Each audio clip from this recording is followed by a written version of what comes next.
ناظرین، میت کو دفنانے کے وقت 3 بار 3 مٹھی مٹی ڈالنا کہاں سے ثابت ہے؟ کیا اللہ اور رسول کا اسی طرح حکم ہے یا پھر کوئی اور طریقہ ہے؟ کیا فرماتے ہیں اس سلسلے میں علماء کرام اور مفتیان اعظام؟ چنانچہ کسی نے علامہ یوسف بن نور ٹاون کراچی سے فتویٰ پوچھا ہے، آپ بھی اسکرین پر دیکھ سکتے ہیں۔ سائل کا سوال ہے، کیا قبر پر مٹی ڈالنا قرآن و حدیث سے ثابت ہے؟ کیا قبر میں 3 مٹھی مٹی ڈالنا سنت ہے یا 3 مٹھی سے متعلق کوئی حدیث ہے؟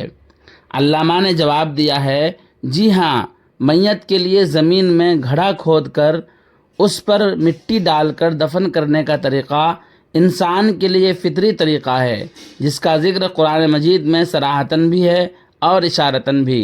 قرآن مجید میں ہے کہ جب حضرت آدم علیہ السلام کے بیٹے قابل نے حابل کو قتل کیا تو اسے سمجھ نہ آیا کہ میں اس کی لاش کا کیا کروں، تو اللہ تعالیٰ نے اسے تدفین کا طریقہ سکھانے کے لیے کوا بھیجا، جس نے مردے کوے کو اس کے سامنے دفن کیا۔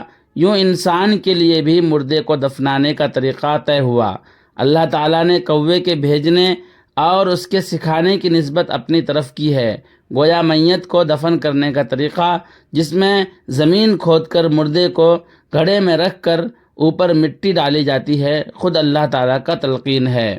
نیز سورہ طٰہٰ آیت نمبر 55 میں ہے کہ اسی زمین سے ہم نے تمہیں پیدا کیا، اسی میں ہم تمہیں لوٹائیں گے اور اسی سے ہم تمہاری دوسری مرتبہ نکالیں گے۔ تدفین کے حکام کی تفصیلات اور سنت طریقہ رسول اللہ صلی اللہ علیہ وسلم کی احادیث سے ثابت ہے۔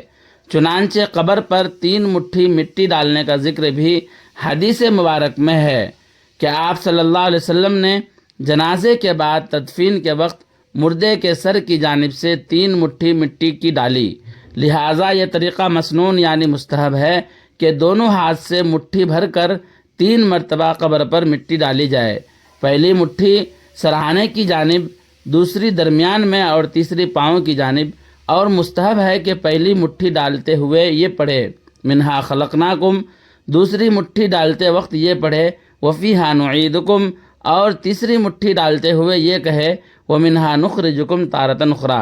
البتہ اگر تدفین کے موقع پر افراد کم ہوں کہ ہر ایک 3 مرتبہ مٹی ڈال دے، پھر بھی قبر پر مٹی ڈالنے کی ضرورت ہو تو مزید مٹی بھی ڈالی جائے گی۔ 3 مرتبہ مٹھی بھر کر مٹی ڈالنے کا مطلب یہ ہے کہ مٹی ڈالنے والا ہر شخص کم از کم اتنی مٹی ڈالے، یہ مستحب طریقہ ہے۔ اسی طرح کسی نے مادر علمی دارالعلوم دیوبند سے سوال کیا ہے، سوال: میت کو قبر میں رکھنے کے بعد 3 بار مٹی ڈالی جاتی ہے اور یہ دعا پڑھی جاتی ہے منہا خلقناکم وفیہا نعیدکم ومنہا نخرجکم تارۃ اخری، کیا یہ عمل سنت ہے؟ دارالعلوم دیوبند کے مفتیان کرام نے جواب دیا ہے، بسم اللہ الرحمن الرحیم، مذکورہ دعا ایک ضعیف حدیث سے ثابت ہے، واللہ تعالی عالم۔ دارالفتہ دارالعلوم دیوبند۔ دوستو، اس سلسلے میں آپ کی کیا رائے ہے؟ ایک پیارا سا کمنٹ کر کے ضرور بتلائیں، پھر ملتے ہیں جلدی۔